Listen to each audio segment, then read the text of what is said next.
Olá, sou a professora Ana. Hoje em nossa aula vamos aprender mais sobre engenharia de materiais. O homem adora classificar coisas, pois assim ele sente que fica mais fácil entender uma área de conhecimento. Por exemplo, a biologia classifica os animais em mamíferos, peixes e aves, e aí estuda com mais detalhe cada uma dessas classes. A ciência e a engenharia de materiais também separou os materiais em classes. A princípio, temos a classe dos materiais cerâmicos, metálicos e poliméricos. Os polímeros você deve conhecer como plástico. Eu não falo plástico, pois estes dois termos não são sinônimos. Vamos ver mais à frente o que é cada um destes termos. Com a mistura de materiais diferentes, temos a nossa quarta classe, a classe dos compósitos. Quando falamos a palavra cerâmica, logo vem na nossa cabeça a imagem de uma xícara, prato, um vaso bonito como esse. Essas são as cerâmicas tradicionais. Temos outros produtos que são materiais cerâmicos, vidro, vários materiais que os dentistas usam para substituir os nossos dentes e muitos outros. Todo mundo fala que uma peça de Lego é de plástico, e é mesmo. Então, qual a diferença entre plástico e polímero? Polímeros é uma grande classe que, por sua vez, é dividido nas subclasses elastômeros, que são as borrachas, fibras, que têm diâmetro fininho, e os plásticos. Os metais são os mais fáceis de definir, são feitos de elementos químicos metálicos juntos por ligação metálica. A carcaça dos carros antigos era feita toda de metal. Aí os carros evoluíram e passaram a ter carcaças de materiais compósitos feitos de resina polimérica com fibras de vidro. Essas novas carcaças são mais leves e protegem mais os passageiros no caso de uma batida. Um dos quesitos usados para definir a classe dos materiais são os elementos químicos. Olha que fácil! Como o próprio nome diz, para fazer o material metálico usamos os elementos metálicos. Já para fazer os materiais cerâmicos, aí precisamos de mais elementos químicos. Geralmente temos elementos metálicos ou semimetálicos ligados com elementos não metálicos. Para fazer os polímeros, usa-se principalmente o carbono, bem como hidrogênio, flúor, nitrogênio, oxigênio, silício e outros elementos em menor proporção. Como os compósitos são uma mistura, não dá para usar os elementos químicos para identificá-los. Agora, além dos elementos químicos, a ligação química também é importante para classificar os materiais. Lembrando, há três tipos de ligação que são fortes. Para quebrar, a gente precisa fornecer muita energia. Entre essas, tem a ligação metálica, onde os elétrons da última camada, de mais alta energia, têm uma certa liberdade de se movimentar. A iônica, onde os elementos doam e recebem elétrons, e a covalente, onde há compartilhamento de elétrons. Depois temos as ligações fracas, entre as moléculas, as ligações secundárias. Vamos começar de novo pela mais fácil. O tipo de ligação química característica dos metais é a metálica. Os elementos químicos que formam as cerâmicas se ligam ou por ligação iônica ou por ligação covalente. E os elementos químicos dos polímeros estão ligados por ligações covalentes e também suas moléculas se atraem por ligações secundárias que têm um importante papel nas suas propriedades. Novamente, os compósitos que são formados por dois ou mais materiais não podem ser classificados por uma ligação química característica. Os tipos de elementos e a ligação química compõem a composição e a estrutura do material, influenciando em suas propriedades características para cada uma das classes dos materiais. Logicamente, existe uma variação nessas características.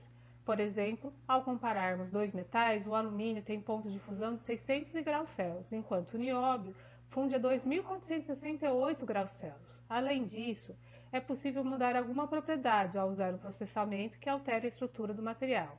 Mas por hoje vamos conversar sobre as propriedades gerais de cada um dos tipos de materiais.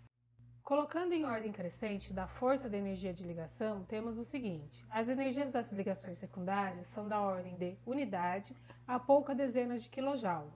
Já as ligações primárias são bem mais fortes. Dentre as primárias, as metálicas são as menos, seguidas das covalentes e as iônicas, que são as mais fortes de todas. Vou te dar um exemplo para você perceber a relação entre o tipo de ligação química e uma propriedade dos materiais, a temperatura de fusão. Com a chama do fogão, em poucos segundos, um copo plástico derrete completamente. A lâmina da faca do metal já não funde, só aquece e fica um pouco preta. E nos fornos ou churrasqueiras são usados tijolos feitos de cerâmica que aguentam temperaturas muito mais altas do que a chama de um fogão. Lembrando, os polímeros são feitos de ligação secundária e covalente. As ligações secundárias são fracas. A energia que tem na chama é suficiente para quebrar as ligações secundárias e o material derreter. Os metais são feitos de ligação metálica, que precisam de quantidade de energia média para quebrá-la. A chama do fogão não tem energia suficiente para isso, mas se aumentarmos mais a temperatura, os metais irão fundir. As cerâmicas são formadas por ligação covalente ou iônicas, que precisam de muita energia para quebrá-las. Por isso, podemos usá-los para ser um produto que será utilizado em altíssimas temperaturas. Já a temperatura de fusão de um compósito depende do material que ele é feito. Então, para um compósito que tem matriz de polímero, não suporta temperaturas altas. Para temperaturas intermediárias, são usados compostos feitos de metal. Se é preciso aguentar altíssimas temperaturas, então é escolhido fazer um compósito de matriz cerâmica. Os metais são compostos por um ou mais elementos metálicos, por exemplo, ferro, alumínio, cobre, titânio, ouro, níquel, ligados por ligação metálica. Com frequência, há pequenas quantidades de elementos não metálicos, por exemplo, carbono, dentro de sua estrutura. Os átomos dos metais e suas ligações estão arranjados de maneira muito ordenada e são relativamente densos em comparação com as cerâmicas e os polímeros. Nessa ilustração, vemos os átomos de ferro, que ficam ordenados em 3 dimensões. Cada bola cinza é um átomo de ferro. O ferro é de longe o metal mais usado no planeta. Se adicionarmos uma pequena quantidade de carbono ao ferro, obtemos uma liga que você conhece, o aço, que é usado em diversos utensílios. Os materiais metálicos têm grande número de elétrons não localizados, isto é, esses elétrons não estão ligados a nenhum átomo em particular. Muitas das propriedades dos metais podem ser atribuídas diretamente a esses elétrons. Por exemplo, os metais são extremamente bons condutores de eletricidade e de calor, e esses elétrons livres são os responsáveis por essa condução. Além disso, como já falamos, os metais têm temperatura de fusão média a alta. Também são opacos, ou seja, não são transparentes à luz visível, e apresenta uma superfície metálica brilhosa, polida, que também tem a ver com os elétrons livres. Além disso, alguns metais, como o ferro, o cobalto e o níquel, apresentam propriedades magnéticas.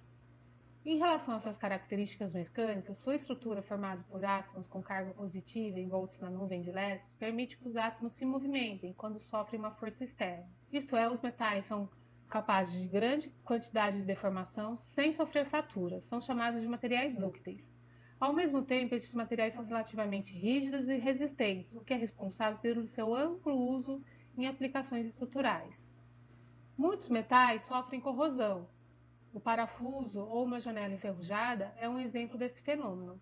Acompanhar e tentar diminuir a velocidade da evolução da corrosão é importante na aplicação das ligas metálicas para aumentar a vida útil do produto e evitar acidentes. Os polímeros incluem os materiais de borracha, as fibras e os plásticos. Alguns polímeros comuns e familiares são o polietileno, PE, o nylon, o cloreto de polivinila, o PVC, e a borracha de silicone.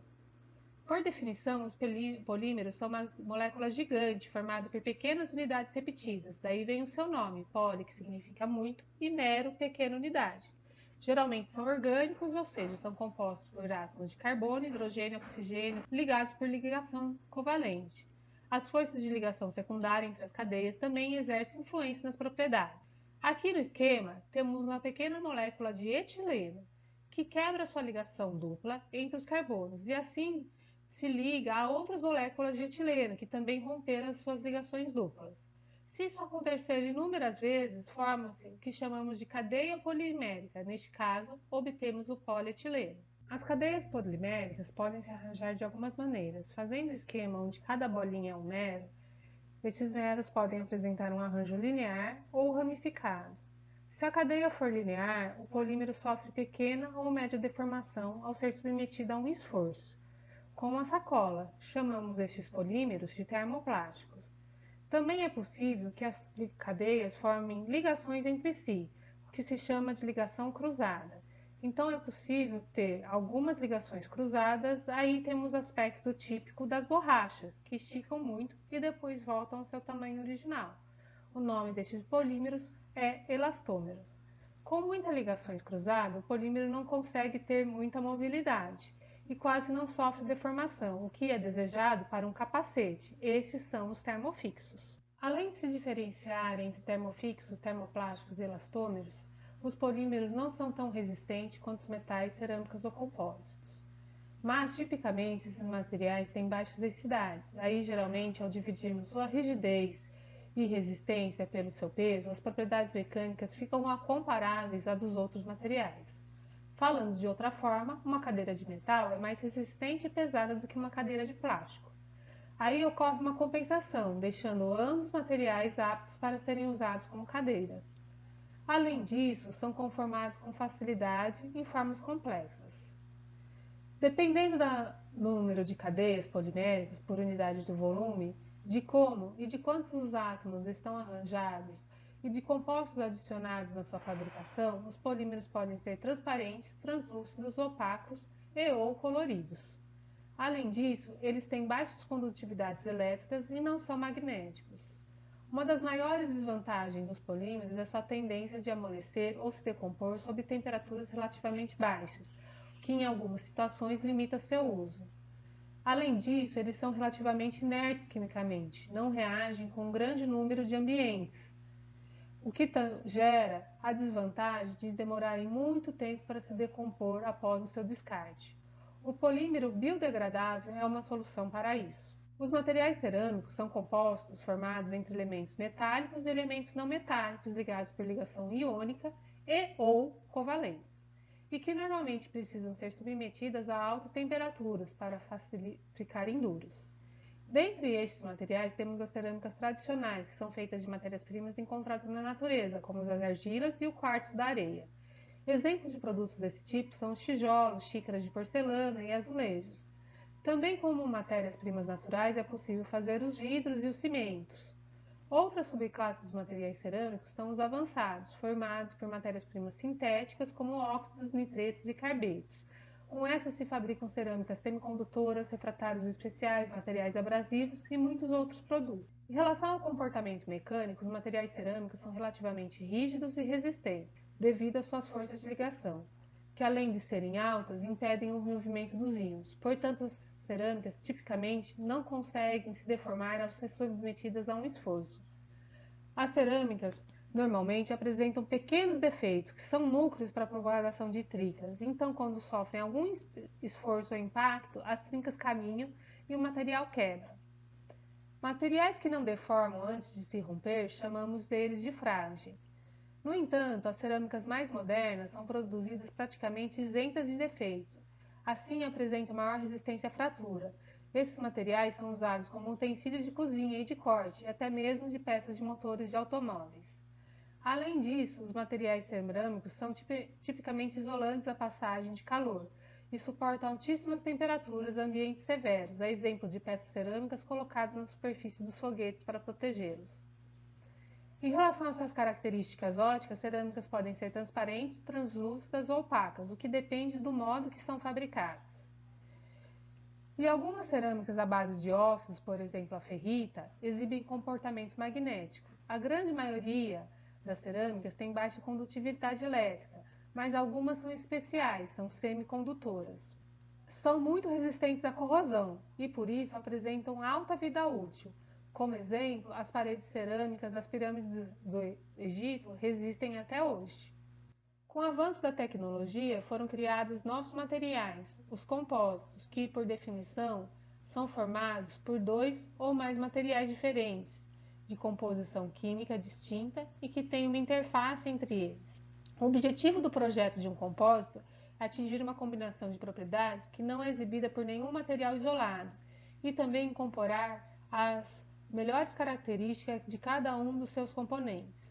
Assim, um avião onde se requer alta resistência mecânica, estabilidade térmica, peso reduzido, resistência à corrosão, entre outros, muitos dos seus componentes são feitos de materiais compostos. Alguns materiais naturais também são compostos, por exemplo, a madeira e o osso. Mas hoje vamos nos focar nos compostos feitos artificialmente pelo homem. Os materiais que constituem o compósito são denominados de fase. A fase reforço, que é constituída por fibras, partículas ou painéis, está dispersa na fase matriz. Como a fase reforço está dispersa, ela também é conhecida por este nome. A matriz pode ser de cerâmica, metal ou polímero. O concreto armado é um compósito onde o cimento cerâmico é a matriz e a ferragem metálica é o reforço. Os cermetos são exemplos de compósito cerâmica e metal. O cermeto mais comum é composto por partículas extremamente duras de cerâmica que se encontram envolvidas por uma matriz de metal. Estes compostos são amplamente utilizados como ferramentas de corte para aços endurecidos. Agora, um dos compósitos mais comuns é o composto por pequenas fibras de vidro recobertas por um material polimérico, normalmente epóxi ou poliéster. As fibras de vidro são relativamente resistentes e rígidas, mas também são frágeis, enquanto o polímero é mais flexível. Dessa forma, o compósito fica relativamente rígido, resistente e flexível. Além disso, tem baixa densidade. Outro material tecnologicamente importante é o compósito feito com fibras de carbono. Estes materiais são mais rígidos e mais resistentes que os reforçados com fibra de vidro. No entanto, são mais caros. Estes são usados em algumas aeronaves e em aplicações aeroespaciais. E também em equipamentos esportivos de alta performance, por exemplo, bicicletas, raquetes de tênis, pranchas de surf. Agora te deixo com uma pergunta. No início desta apresentação, mostrei fotos de recipientes de refrigerante de cerâmica, metal e polímero. Não mostrei de compósito. Por quê? Estas são as referências bibliográficas usadas nesta apresentação.